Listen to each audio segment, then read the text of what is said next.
All right, so once again, welcome to our admin settings webinar.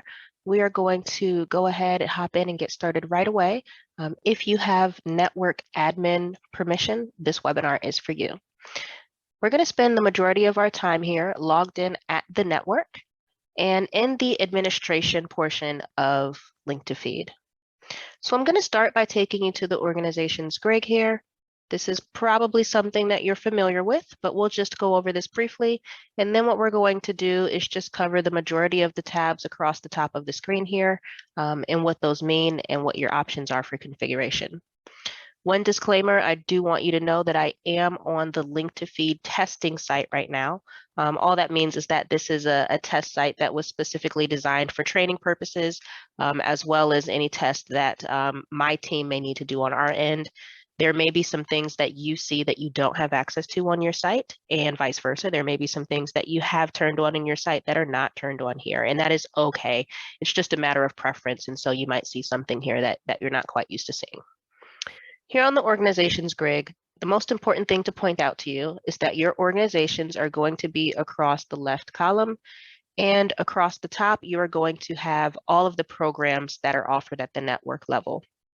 As of this year, all of our programs are now only network level programs. That means no longer are there agency specific programs, but instead with admin settings, you can have one network level program and each agency would have the ability, if you choose, to go in and configure their programs individually. That means a smaller organization grid for you. That means more streamlined reporting, and that means being able to consolidate programs as opposed to 5 different agencies having 5 different programs if they're all still pantry programs. In order to enable an agency to have access, we'll simply use the checkboxes here. So I can tell by looking at this grid that agency C has access to the financial assistance program, as well as the pantry visit program and a couple others. The administration portion of the site is going to work very similarly to client intake, where initially you will have to save and next in order to get to the rest of the tabs. So I'm going to go back to the details and we'll start here. Because I am logged in at the network, the details that I see here are relevant to the network details. So I have the name, which of course would be the name of your organization, as well as the short name. Nothing that you need to put too terribly much thought into. This is just helpful for us on the back end. We use this for coding. We also have the address section here, phone, fax, email, and website, and we have the contact information.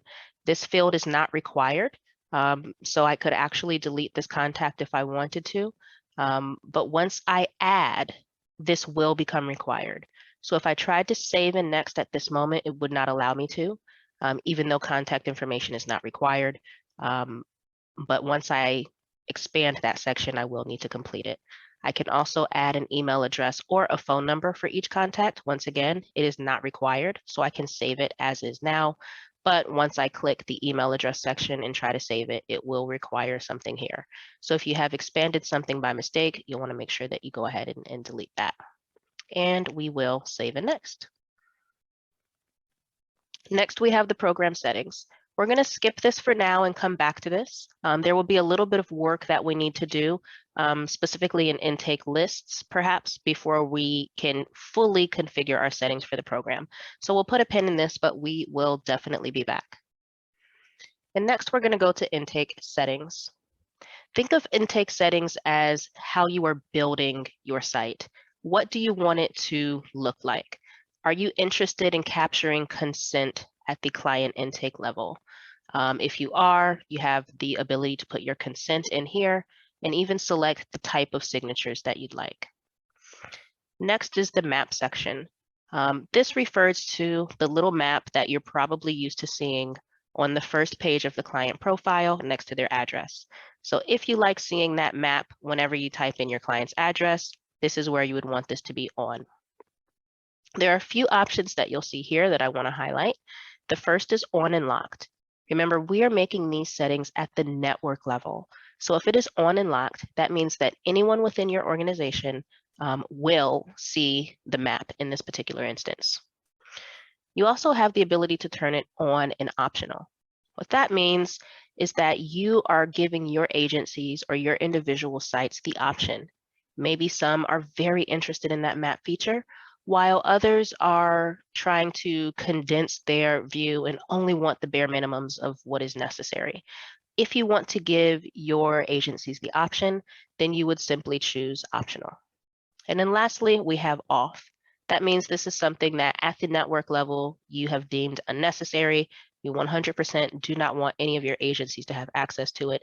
You can turn this feature off. And so you'll have that for each one of these categories. We won't take time to go through every single one of the fields here, but there are a couple of things that I want to point out to you. The first is going to be this black question mark. So as you are going through and configuring your site, if you're ever uncertain of what something is, you can hover over and it's going to tell you exactly what that thing is. We're in the search field now. So this is asking about the client search. And next we have the recently accessed client list, which are things that you're used to seeing on the home dashboard or in the client section. These things, once again, are on and locked, but you would have the ability to turn these things, make these things optional for your agencies or to turn them off. Now, anything that you make optional, right now I'm logged in at my network. If I were to drop down, which I won't do now, but we might have a little bit of time later, but if I were to switch the view to one of my agencies and I went to administration and then I came to the same settings page, they would only see the things that you have marked as optional. If you've turned it off, they won't have visibility of it. If you've turned it on, there's no need for them to see it. They don't have the ability to turn it off. So their view will look much like this, but most likely a much shorter page, as only the things that are optional are going to be relevant to them. The other thing I want to point out to you here is that there is an exceptions list. The exceptions list is only going to be relevant for something that you have made optional. So as I'm scrolling down here, we've gone over maps and client search. Now I'm in the intake options section. In our portal, we have made the attendance feature optional, and we've also made the camera barcode scanning optional. That means that some agencies are utilizing these features while others are not. If you want to be able to see who has said yes versus who has said no, that's where this last column is going to be helpful for you. This is the exceptions list. So if I click on the little folder here, it looks like no exceptions have been found. That means that no one has gone into the agencies and made a selection. Let's see if we can find another. Nope, not on this one either. Hopefully as we continue, we can find something where, yep, here we are. Here are some exceptions. So here would be the name of the organization. And then it looks like two of the agencies, or it looks like all of the agencies have opted to turn this off, which they only have the option to do because we marked it optional. All right. The things that I want to point out to you on this page are going to be the age of adults and seniors. This will affect your reporting. And so you can come in and you can change this if need be, or this is something that you want to set up at the very beginning. Remember, we capture the birth date of the client, not the age, which is great because you only have to capture that once, but it will categorize your clients in reporting based upon the data that you put here. We also have the force profile review. This speaks to how often, outside of any other special instances, would you want to review the client's profile? We do recommend 365 days, but I have seen some clients go a little more or a little less frequently, just depending on what makes the most sense to you. You'll have the option to go through and make these settings, and you'll also have the option to turn them on, make them optional to your agencies, or turn them off. Next is the household summary box. You're probably used to seeing that light blue box in the client profile. This is your client at a quick view or at a glance. What information do you want to see there? So on our profile, we have the household size, the age breakdown, and the age of the children. Everything else we have deemed as optional, and we have turned off the suggested visits per month. So maybe you have an agency that 100% does not want the monthly income to show up. That's not something that everyone needs to have access to. because we have marked this as optional, your agency would be able to go in and choose what they want to see on their household summary box. And then the last section here is appointments. This is going to show whether appointments are on and caseloads are on or off. So right now we have our shared caseloads off. That means that each program can have its own caseload assigned to it. And this is just a matter of preference. It generally is going to have to do with how much staff you have on hand and whether your programs are run all in one building by the same staff or perhaps in different locations by different crews. I can save and next at the bottom of this page, but because I did not make any changes, I can also use the tabs up top to navigate. So I'm going to go into the intake field section. This is where we'll spend a decent amount of time today. You'll notice that this looks a little similar to what we saw in intake settings, but our grid here has almost doubled. For each field, fields being what questions do I want to ask to my client, I have the option to turn that field on, mark it as optional, just like on the previous page, or turn it off. Now, if this field is turned on, now I will get to choose whether it is required or not. So obviously for those things that are turned off, this second section would be irrelevant, and we'll see that it's grayed out here. But let's just talk about a few of these, and we'll talk about how this page is set up. The client profile consists of 4 different tabs. So the same way that we see tabs up here, the first 4 tabs on the client page is going to be their profile.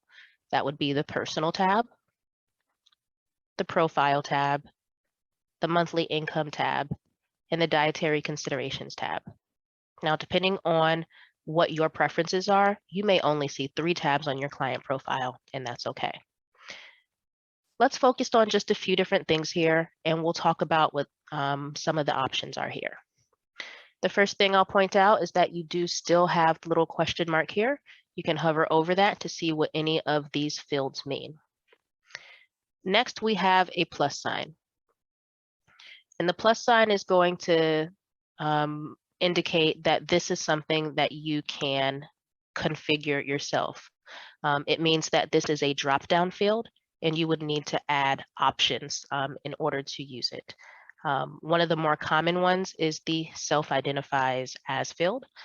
This is something that you can add options to.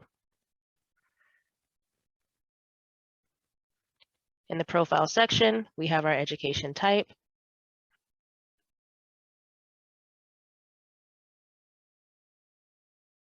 And this will take you to the list section, and it will show exactly what the options are that you have. And you can do that for any of your options here. Before we move on, are there any questions about the differences between intake settings and intake fields, or anything that you would need to configure on these 2 pages?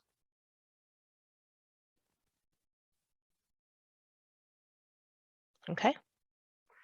The big thing to keep in mind is that if it is on and locked, every agency will see this on their page.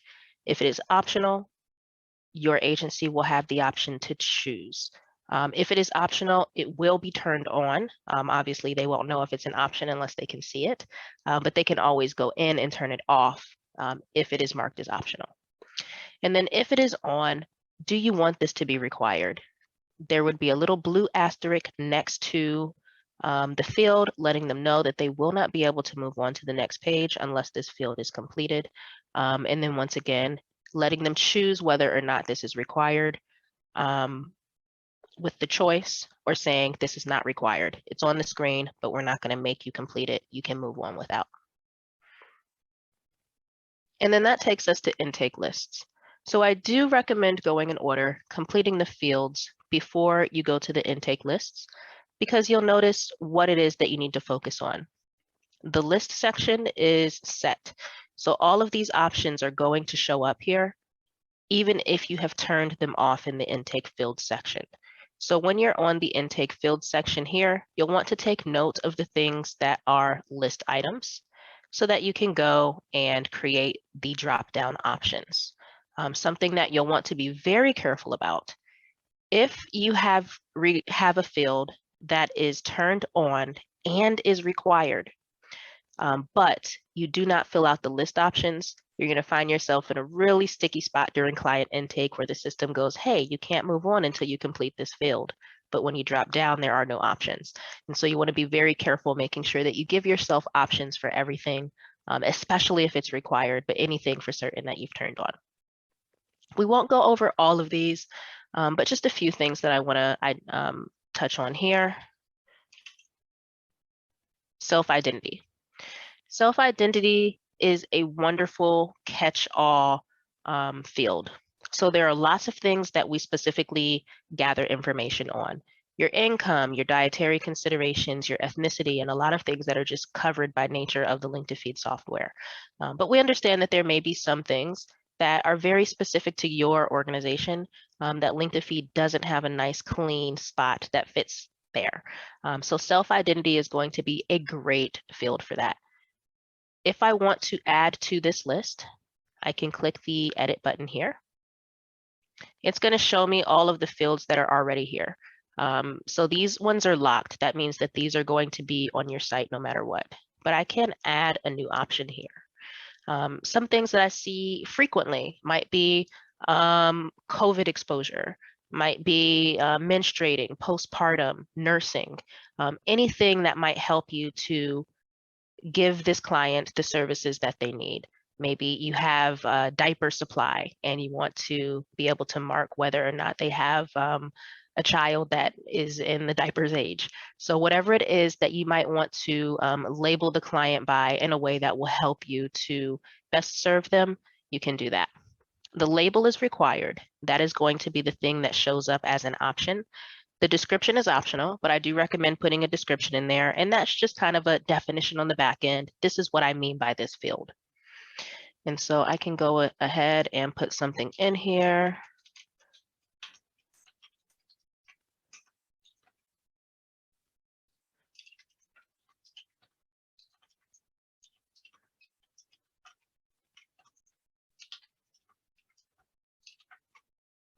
Let's see how good my typing is today within, and I can go ahead and save this.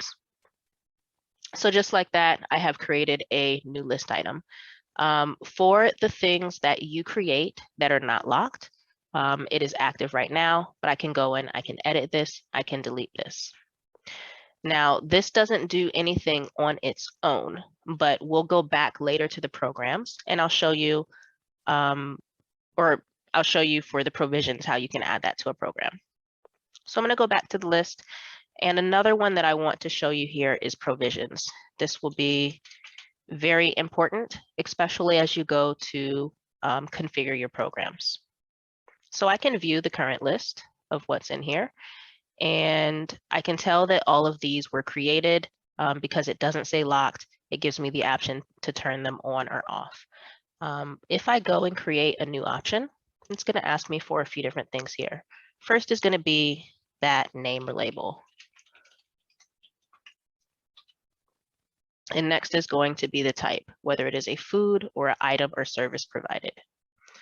So I can go in and add as many provisions as I want, and I can be as specific or as broad as I want. So maybe you just want to have dairy, produce, meat, so on and so forth. Or maybe within the meat section, you want to be very specific and say chicken, steak, pork, halal, whatever. You can choose what exactly it is that you want to record. The same for services and items. So you might have financial service, you might have utility assistance, you might have diapers or sanitary napkins and products, things of that nature. Whatever it is that is important to you that you want to record during a visit and be able to report on, all of those things will need to be added. And you'll want to be very careful that you do categorize the parent type properly so that you'll get these in reports categorized properly as well. And so you'll just want to go down this list and kind of take note of everything that is here. Some of these you may be skipping over because on the intakes fields you have opted not to collect that. But anything that you've turned on, you'll want to go down the list here. And then you'll also want to add anything, edit anything, and make sure that those options are there. Any questions on intake lists? All right, so as I promised, we will double back and we will go into the program settings and we'll talk about how we can set that up. Here is going to be a list of all the programs. Once again, I am at the network level. So these are all of the programs that any of my agencies could have access to. So if I go into, for instance, this pantry visit program here, I'm going to go ahead and click the edit button. And there are a few things that I'll be able to configure. I can call this program whatever I want. If I'm at the network level, chances are I want to call this pantry visit or pantry or something very broad. But at the agency level, they will also be able to name their program. And so maybe they have a really fancy marketed name. Maybe they call it Stop and Shop or Grab and Go or whatever cute name is trending. Each one of your agencies can call it what they want, but those will all be children under the parent program of Pantry Visit. And so no longer will you have several pantry programs because every agency has a specific program. Now you will have one program that each one of your agencies can configure to their needs. There's also the summary option here.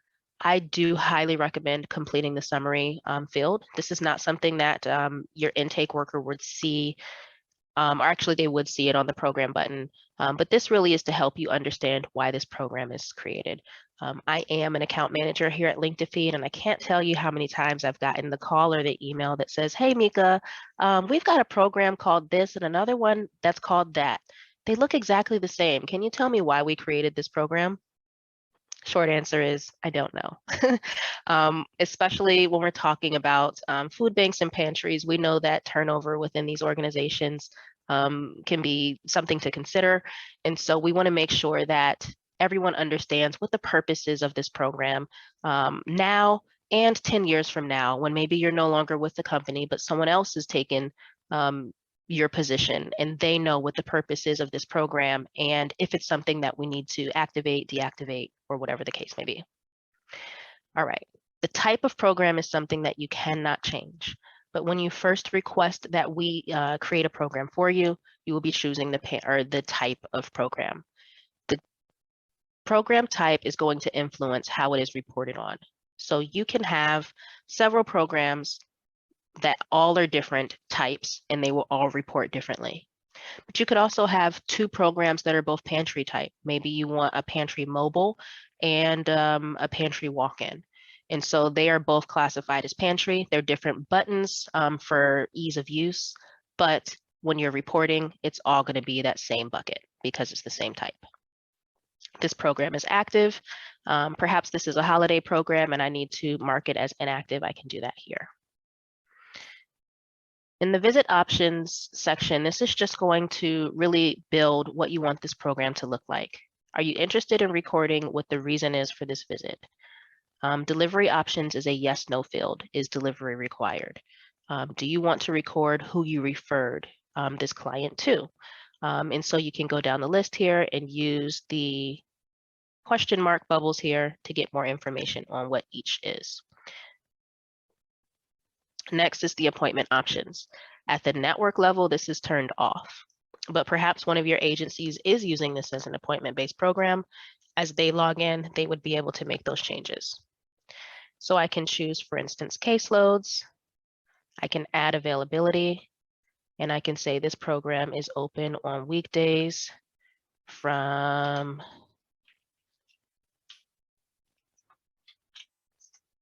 2 p.m. Oh, it's giving me AM, but that's okay. You get the point. To 5. You can give it a start date. 9 times out of 10, you won't give it an end date unless this is a seasonal program. And if that's the case, you can check the box here. And then you can even list the caseloads. So I can say that right now, due to our COVID policy, I can receive only 10 clients in every 60-minute block. And you can continue this. I used weekdays, but maybe it's different from day to day or weekends. You can add availability for as many as you want. This means that if you are using the appointments feature, you can make certain that you are only receiving appointments for your bandwidth and what you can handle. I'm going to go ahead and turn this off for now, though. Next, we have signature options. This is turned off in this program, but I want to explain the difference here. We saw signature earlier today, and that was the signature that would happen at client intake. That is, a brand new client is entering their information into the system, and there is a consent there where you are asking them, is it okay for us to have your information? That is something that you can turn on or off. The other thing that you can do is turn the signature on for a specific program. We see this used very frequently with CSFP and TFAP, but maybe you want to turn it on for a specific program. I am who I say that I am receiving this food for whatever. And if you do turn it on, you'll have the option to use the disclaimer as well as what signature type, but we'll leave it off for now. And then lastly, there is the foods and items provided section.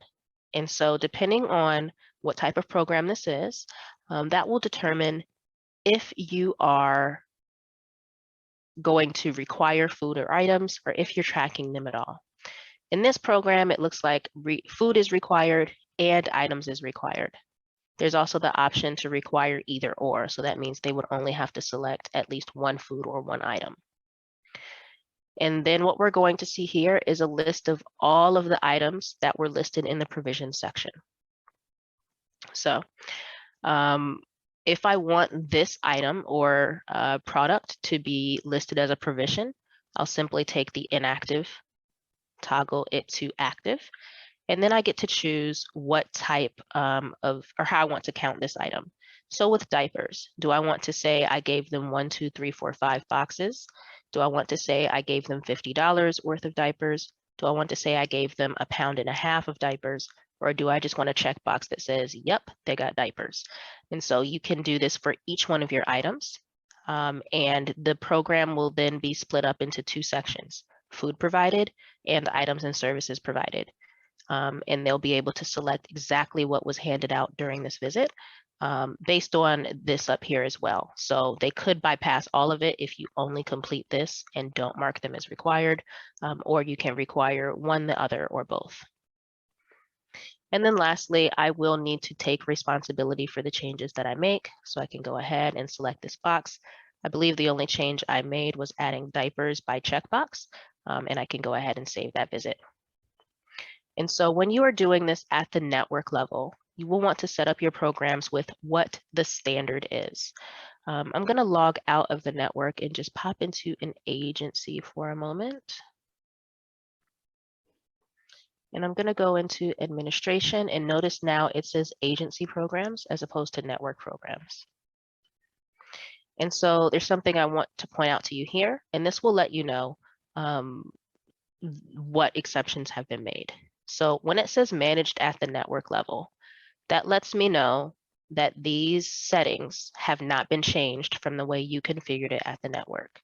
When I see exceptions at this agency, that lets me know that there is something going on at this particular agency that would be different than how you set it up. Maybe you turned off appointments and they turned it on. Maybe you were tracking the reason for visit and they've turned it off. If you're ever interested in knowing what the agency exceptions is, there is the agency exceptions list here, which I would recommend looking at the network level, but it lets me know that agency C has turned off the calendar reset date. That has to do with the visit frequency. So they're not interested in visit frequency, whereas that was set up at the network level. Any questions on configuring programs?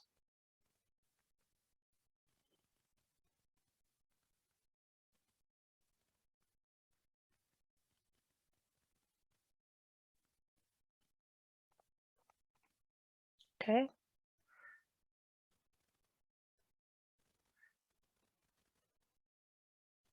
So at this point, we have listed the details at the network level. We have gone through our intake settings, being what do I want my site to look like? We have gone through the intake fields, being what fields do I want my clients to complete? And will they be required if they are turned on? And we've gone through our network lists. What are the drop-down or menu options in Link to Feed?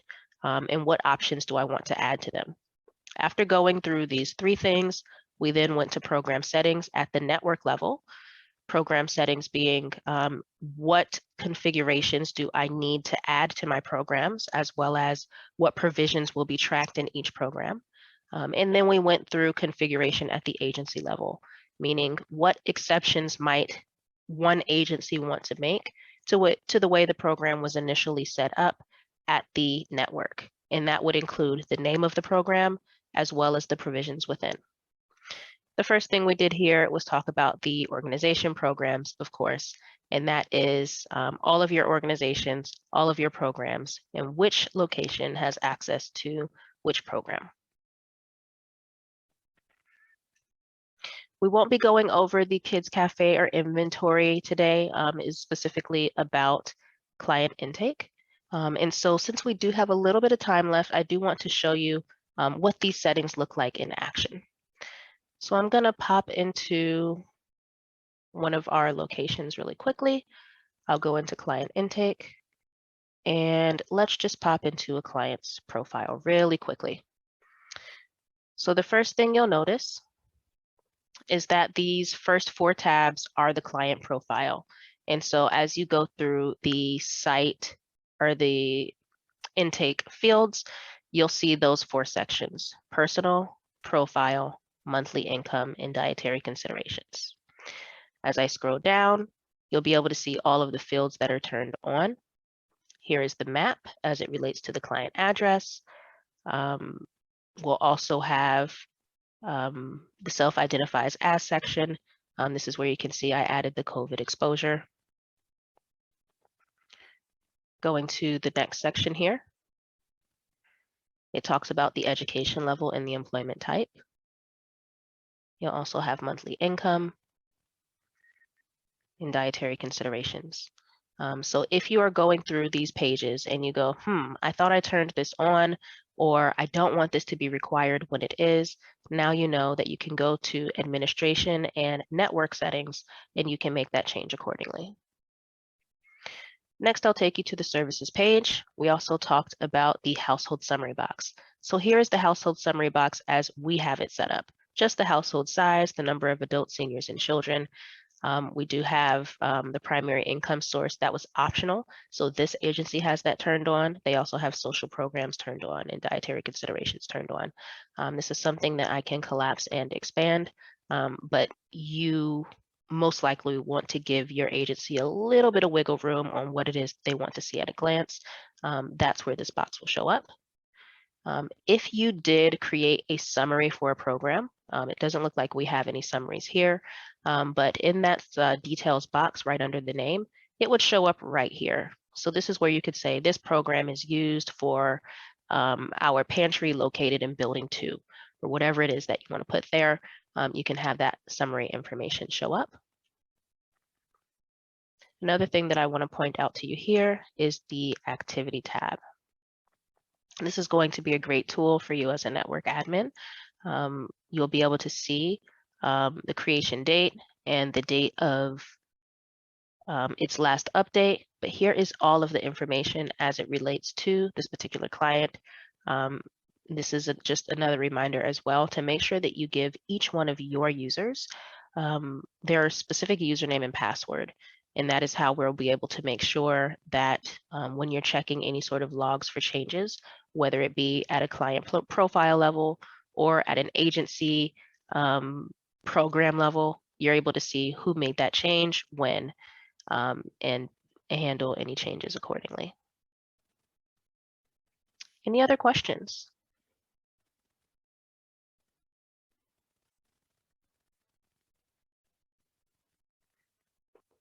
All right. I want to take you into support and just go over some options that you'll have here.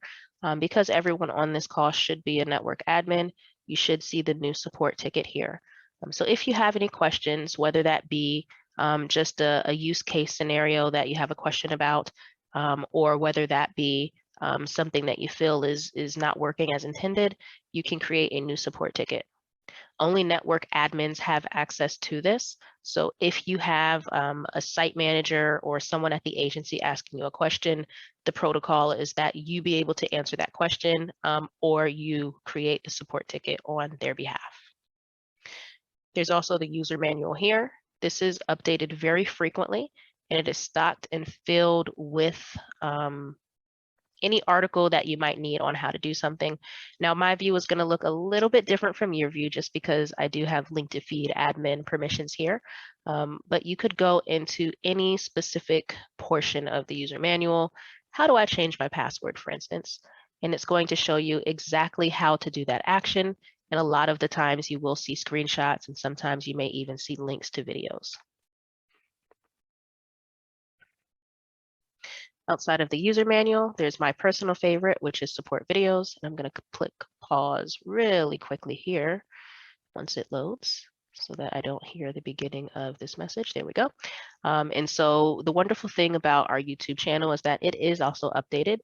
That would include the weekly webinars that I do. So if you've missed a topic that's important to you, you can always come here to find a previously recorded one. We have the home, of course, the video section. My personal favorite is going to be playlists. So perhaps there is a new feature that you're interested in. You can go to any particular playlist. Let's go to assessments, one of my favorites here. And once again, I'll pause this really quickly, but it's going to break down this assessments feature into bite-sized pieces. You see 2, 3, 4-minute videos of how to do the individual tasks. There's also the 20-minute video here that talks about the assessments feature in whole, but you can also just watch certain portions of it, and you'll be able to find many of our features broken down that way in the playlist section. There's also channels. And so when, oh, looks like they're not showing up here. Oops. But on the channels, you'll be able to see the videos categorized by topic. And then lastly, there is the support update section. So if you do notice that something is not working as intended, or perhaps even you have a suggestion for something that you would like to see updated, the first thing that I would recommend doing is going to the support updates. This is a pretty detailed list of everything that we are currently working on or things that we might be aware of. So if there's something that's not working as intended, definitely check here. You might notice that it's something that's in progress, or you might notice that it's something that we're aware of and we're investigating. The good news is, though, that you'll be able to see what it is that we're working on, or maybe it's not a bug, maybe it's just something fancy and exciting that we're upgrading, and you'll be able to see those things as they come to pass. But always check there first. We want to make sure that we keep our support queue as clean and as organized as possible. And we try to eliminate duplicate tickets if it is a known issue. All right, that is all I have for you today in reference to admin settings and configuring your site and your agencies. Are there any questions about what I went over today, or with the additional 20 minutes that we have remaining, any questions in general that I can help you with? And feel free to unmute your mic if you want to speak, or if you're more comfortable, you can put it in chat as well.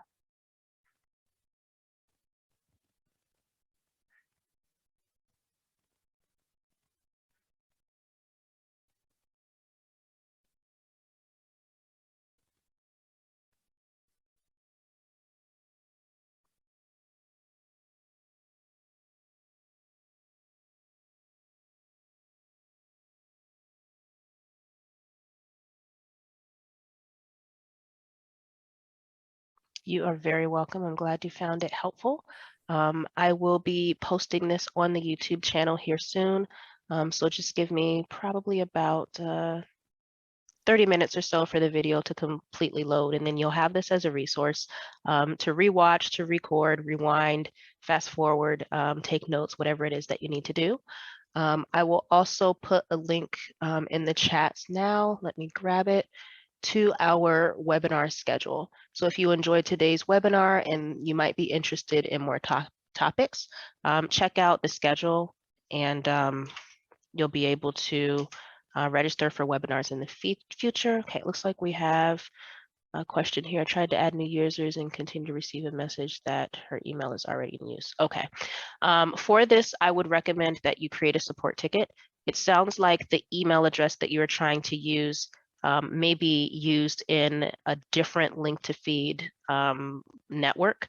Maybe this person worked for a different food bank in the past or something like that.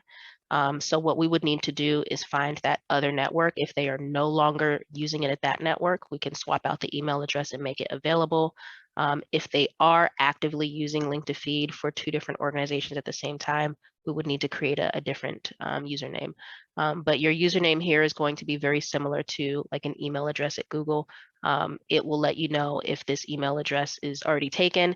And so it sounds like someone just already has some previous experience with Link to Feed and has been used elsewhere. You'll just want to find where that instance is. It'll be very easy for us to do on this side. We can do a quick search of users and figure out what organization it is.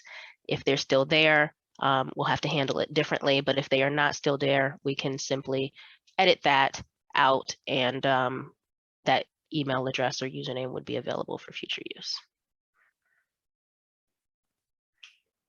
Any other questions I can